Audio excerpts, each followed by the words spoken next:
ময়নার কাছে গুঞ্জার নাম জানতে পেরে রেগে গিয়ে বিয়েটা ভেঙে দিল রুদ্রর। হ্যাঁ বন্ধুরা, এমনটাই দেখা যাবে। তাই সম্পূর্ণ জানতে ভিডিওটিতে লাইক দিয়ে চ্যানেলটি সাবস্ক্রাইব করে দেখতে থাকুন। গল্পের শুরুতে দেখা যাবে রুদ্রের মাকে বলতে থাকে, মা আমার না প্রচন্ড মাথা ধরেছে, আমি প্লিজ উপরে গিয়ে শুয়ে থাকবো, আমাকে না তোমরা একটু ডিস্টার্ব করো না। তখনই মেজকাম্মা বলতে থাকে, ঠিক আছে ঠিক আছে। তখন বড় মা বলে, যা বাবা যা, শুয়ে থাক। তারপর রুদ্র বলতে থাকে, মেজমা আমি না চাও খাবো না। এই বলে রুদ্র উপরে চলে যায়। তারপরে মামিমা বলতে থাকে, কি ব্যাপার, রুদ্রকে রাগ রাগ মনে হচ্ছে। আচ্ছা, ও এই বিয়েটা করতে খুশি হয়েছে তো? তারপর দেখা যাবে মামিমার সঙ্গে যে এসেছে সেও বলতে থাকে, আমার তো মনে হচ্ছে না রুদ্র এই বিয়েতে খুশি আছে। তখন এই কথা শুনে রুদ্রের কাকিমণি বলতে থাকে, এটা কেমন কথা, খুশি না থাকলে কি আর ছেলে বিয়েতে রাজি হতো? তখনই সেই মহিলা বলতে থাকে, না না, তারপরেও ও তো। তখনই মামিমা বলতে থাকে, সেটাই তো, আমার তো মনে হচ্ছে এটাতে কোনো কিন্তু আছে। আচ্ছা মেয়েটা কে গো? তখনই বড় মা কিছু বলতে চায় না। তখনই বিহার সেখানে চলে আসে। আর বিহারকে দেখে সবাই খুব খুশি হয়ে যায়। বলতে থাকে, ওমা বিহার, চলে এসেছিস? তখনই মামিমা বলতে থাকে, বিহার তুই কোথায় ছিলি রে? তখনই মেজমা বলতে থাকে, মামিমা বিহার তো চাকরি পেয়েছে, ভালো একটা চাকরি পেয়েছে, রৌদ্রের বিয়ের জন্য শুধুমাত্র এসেছে। তখন বিহার বলতে থাকে, আচ্ছা দাদাভাই কোথায় গো? তারপরে বড় মা বলতে থাকে, তো দাদাভাই উপরে। তখন বিহার বলে, আমি যাচ্ছি, দাদাভাইয়ের সঙ্গে কথা আছে। তখনই মেজমা বলতে থাকে, শোন, তো দাদাভাইয়ের না মাথা যন্ত্রণা করছে, কাউকে ডিস্টার্ব করতে বারণ করেছে। তখন বিহার বলে, আমি না হয় একটু ডিস্টার্ব করলাম, তাতে না দাদা ভাইয়ের কিছু আসবে যাইবে না। তখন এই কথা বলে বিহার সোজা রুদ্রের কাছে চলে যায়। ওইদিকে মামিমা রুদ্রের মাকে বলতে থাকে, আচ্ছা রুদ্র তো মনে হচ্ছে না এই বিয়েতে খুশি আছে, তোমরা কি বলো? তোমরা ছেলেটাকে তো জোর করে বিয়ে দাওনি তো? তখন এই কথা শুনে সবাই চমকে যায়। ওইদিকে দেখা যাবে রুদ্র শুয়ে আছে। তখনই বিহার দরজাটা খুললে রুদ্র বলতে থাকে, বললাম না কেউ আমাকে ডিস্টার্ব করবে না। তখনই বিহার বলতে থাকে, আমি না হয় একটু ডিস্টার্ব করলাম দাদা ভাই। তখনই বিহারের গলার শব্দ পেয়ে রুদ্র উঠে বলতে থাকে, বিহার তুই চলে এসেছিস? তখনই বিহার বলতে থাকে, হ্যাঁ দাদা ভাই, না এসে কি উপায় আছে? তখনই রুদ্র বলতে থাকে, যাক আমার খুব ভালো লাগছে তুই এসেছিস, জানিস তো।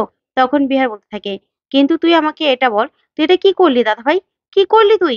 সম্পর্কটা এভাবে ভেঙে দিলি, শেষ করে দিলি সম্পর্কটা? তখন রুদ্র বলতে থাকে, দেখ বিহার, আমি তো সম্পর্কটা শেষ করতে চাইনি। সম্পর্কটা তো আমি শেষ করতে চাইনি, ময়নাই তো ডিভোর্স লেটারে সইটা করে দিল। তখন বিহার বলতে থাকে, সম্পর্কটা শেষ হয়ে গেছে, তার জন্য তুই আবার বিয়েও করে ফেলছিস? কি করে দাদা ভাই, কি করে? তখন রুদ্র বলতে থাকে, দেখ আমি কি করব, আমার কাছে তো কোনো উপায় ছিল না। তখন বিহার বলতে থাকে, আমি শুনেছি, সবটা শুনেছি, তার জন্য তুই অপেক্ষা করতে পারলি না দাদা ভাই, একটু অপেক্ষা করতে পারলি না? তখন রুদ্র বলতে থাকে, আমি তো অপেক্ষা করেছিলাম বিহার, আমি তো অপেক্ষা করেছিলাম, কিন্তু ময়নাই তো সেই অপেক্ষার কোনো মূল্য দিল না। আমি তো ওর জন্য ওর কলেজে গিয়ে চাকরিও নিলাম। তখন বিহার বলে, হ্যাঁ আমি জানি তো তুই ময়নাকে খুব ভালোবাসিস, কিন্তু সেই জন্য তুই অন্য জায়গায় বিয়ে করে ফেলছিস দাদা ভাই, কেন? তোর বিয়ে করাটা কি জরুরি ছিল বলতো? তখনই রুদ্র বলতে থাকে, আমি না অত কিছু ভাবিনি রে বিহার, আমি শুধুমাত্র ময়নার সামনে নিজেকে বিবাহিত দেখাতে চেয়েছি। তাহলে যদি ও ভাবে যে নিজের রাস্তাটা ক্লিয়ার হয়ে গেছে, আসলে ময়না না আমাকে ছেড়ে অনেকটা এগিয়ে গেছে, ও অন্য একটা ছেলের সঙ্গে, আরণ্যক নাম। তখনই বিহার বলতে থাকে, আচ্ছা দাদা ভাই, ময়না এগিয়ে গেছে? আচ্ছা তুই কোনো ভুল করছিস না তো? তুই ময়নাকে ভুল বুঝছিস না তো? তখন এই কথা শুনে রুদ্র বলতে থাকে, না না, আমি কি ভুল বুঝবো বলতো? আমি না হয় রাগ করে মেজকাইকে দিয়ে ডিভোর্স লেটারটা বানিয়ে নিয়ে গিয়েছিলাম। ও যদি বলতো, না ডাক্তারবাবু আমি কোনো সই করব না, আমাকে নিয়ে চলুন, তাহলেই তো ব্যাস হয়ে যেত। কিন্তু না, ও এক কথায় ডিভোর্সটা দিয়ে দিল, ও ডিভোর্স লেটারে সইটা করে দিল। তাহলে বল না, বল না এটা কি করে হলো? তখনই বিহার বলতে থাকে, আচ্ছা দাদা ভাই, আমি না এত কিছু জানি না, এত কিছু জানি না, কি কি কথায় তোদের ডিভোর্স লেটারে সইটা হয়ে গেছে সেটাও আমি জানি না। কিন্তু আমি এটা বলবো যে ময়না যদি একটা ডিভোর্স লেটার রাগের মাথায় তৈরি করে নিজে সই করে তোকে বলতো যে ডাক্তারবাবু আমি সই করে দিয়েছি, এবার আপনি সইটা করে দিন তো, তাহলে তুই কি করতি? তখন এই কথা শুনে রুদ্র অবাক হয়ে যায়। তারপর বিহার সেখান থেকে রেগে বেরিয়ে আসে। ওইদিকে মেজকাম্মা দাঁড়িয়ে থাকে।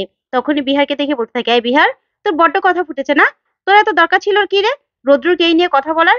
তখনই বিহার বলতে থাকে, কি নিয়ে মা? তখনই মেজমা বলতে থাকে, তুই তো ময়নার ব্যাপারে বেশ কথা বলছিলি পটর পটর করে, তোকে এত কথা কে বলতে বলেছে? তখন বিহার বলে, মা তোমার অভ্যাসটা এখনো পাল্টায়নি তাই না? তুমি লুকিয়ে লুকিয়ে আমাদের কথা শুনছিলে। তখনই মেজকাম্মা বলতে থাকে, বিহার ভুলে যাস না আমি তোর মা। তখনই বিহার বলতে থাকে, তুমিও ভুলে যেও না আমি তোমার ছেলে। তোমার অভ্যাসটা যদি না পাল্টাও, তুমি যদি কান পেতে আমাদের কথা শোনো, তাহলে তো তোমাকে আমি বলবোই এইসব কথাগুলো মা। তখনই মেজমা বলতে থাকে, দেখ তুই চাকরি পেয়েছিস বলে বড় লাট হয়ে গেছিস সেটা কিন্তু ভাববি না। তখন বিহার বলতে থাকে, মা চাকরি পেয়েছি তাই তো নিজেকে একটু বড় ভাবছি। তা তুমি কার সঙ্গে তোমরা বিয়ে ঠিক করেছো গো? তখন মেজকামা বলতে থাকে, আর তো 2 দিন আছে মাত্র, তখনই দেখে নিবি। তখন বিহার বলতে থাকে, কেন? তুমি তো আমাকে বলেছিলে যে বাড়িতে আয়, বাড়িতে এলে জানতে পারবি। এখন তো বাড়িতে চলে এসেছি, এবার বলো কার সঙ্গে বিয়েটা ঠিক হয়েছে? তখন মেজকামা বলতে থাকে, বলতে পারি, কিন্তু তুই না এ নিয়ে রুদ্রের সঙ্গে কোনো কথা বলতে পারবি না। তখন বিহার বলে, কেন? দাদাভাই কি জানে না? দাদাভাইকে তোমরা জানাওনি নাকি না জানিয়ে বিয়ে দিচ্ছ? তখনই মেজমা বলতে থাকে, শোন, রৌদ্রকে তোর জেঠু, তোর বাবা সবাই জানাতে চেয়েছে, কিন্তু রৌদ্ররই শুনতে চায়নি, বুঝতে পেরেছিস?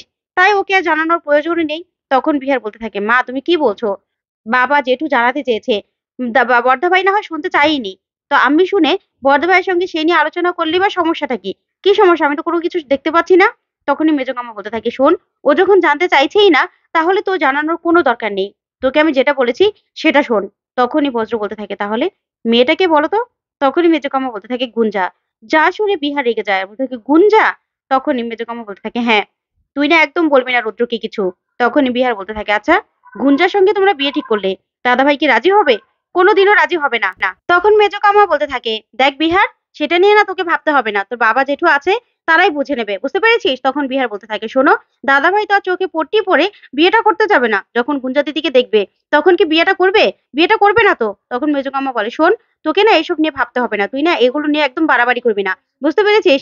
ওইদিকে দেখা যাবে ময়না রৌদ্রের কথা ভাবতে থাকে আর ওদের জন্য বিয়ের জন্য একটা গিফট তৈরি করতে থাকে।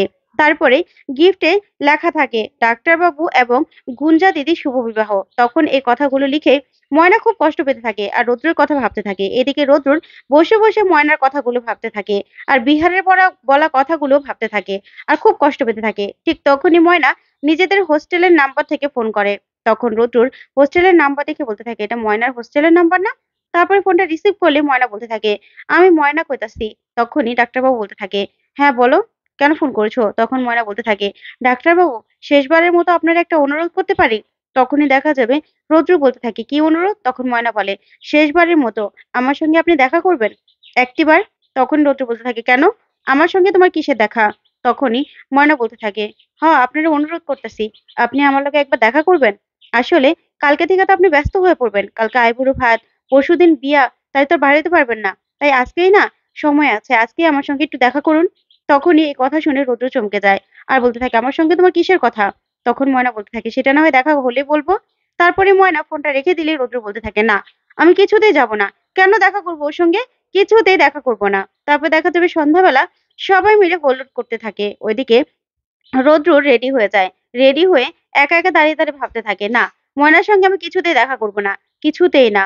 ওইদিকে দেখা যাবে রৌদ্রের বাবা রৌদ্রের কাকাইকে ডাকতে থাকে আর বলতে থাকে, শোন দীপ, কালকে বাজারে কে যাবে? তখনই মেচকা বলতে থাকে, কেন দাদা, তুই যাবি? তখনই রৌদ্রের বাবা বলতে থাকে, আমি একা? তারপরে দীপ বলতে থাকে, আচ্ছা, কাউকে না হয় নিয়ে যাবি, তাতে কি হয়েছে? আর শোন, গুঞ্জাদের বাড়িতে বলে দিবি সকাল সকালই আমরা যাব, ঠিক আছে? তখন এই নিয়ে কথা বলতে থাকে। তখনই রৌদ্র মনে মনে ভাবতে থাকে ময়নার বলা কথাগুলো। আর ময়না যে দেখা করতে বলেছিল সেটাই মনে করতে থাকে আর বলতে থাকে, না, ময়নার সঙ্গে আমি কেন দেখা করব, কেন দেখা করব আমি? তারপরে রৌদ্র শেষবারের মতো ময়নার সঙ্গে দেখা করতে যায়। তখনই ময়না রৌদ্রের হাতে গিফটটা দেয় আর বলতে থাকে, অরণ্য দাদার সঙ্গে আমার কোনো সম্পর্ক ছিলও না, আর কোনোদিন সম্পর্ক হবেও না ডাক্তারবাবু। তখন এই কথা শুনে রৌদ্র চমকে যায়। তো বন্ধুরা, এবার কি তাহলে রৌদ্র নিজের ভুলটা বুঝতে পারবে? তোমাদের কি মনে হয় কমেন্ট করে জানাও। ধন্যবাদ।